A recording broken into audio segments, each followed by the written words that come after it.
Sponsored by thedeckofmany.com. When some of my players tracked a dragon down to its lair, the ground rumbled and writhed. Then, something strange happened. The dragon leapt from a lake and stood totally exposed. It looked down at the players haltingly and spoke.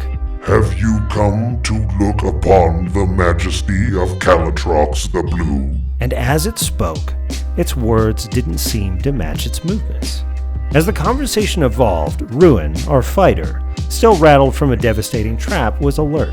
He felt the ground move again, and he looked down, then whispered to Tansy, our druid. She cast Entangle on the ground just in time. The dragon was an illusion. Calatrox was burrowing underneath them. In the long run, what Tansy did probably saved the team, but in the short term, after wasting a turn trying to thrash its way out, the dragon, a magic user herself, spotted Tansy and started the fight with a brutal breath attack. Tansy and Ruin took 66 damage. When your character's hit points are reduced below 0 or less, they drop into an unstable, unconscious state. Massive damage can also kill your character outright. If an attack reduces you to 0 hit points and there's still damage remaining, you have to check that damage against your maximum HP. If it's more, you die instantly. Ruin had already taken a lot of damage, and so he only had 15 HP when the attack hit. He was instantly killed.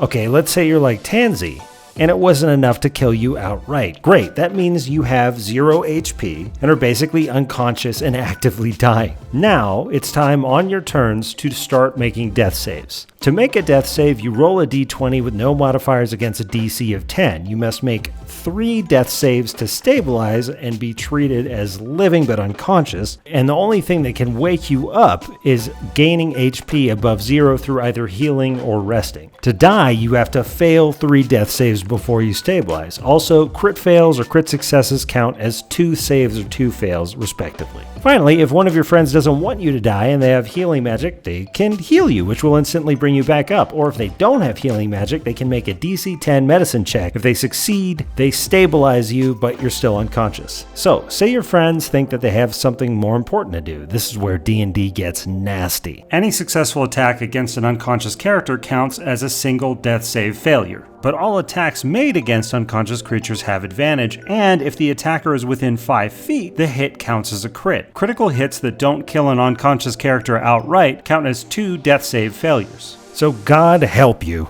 if you're left unattended. In a world with magical healing, most creatures that aren't actively engaged with other enemies would, as Matt Colville says, step on your head to make sure you're dead.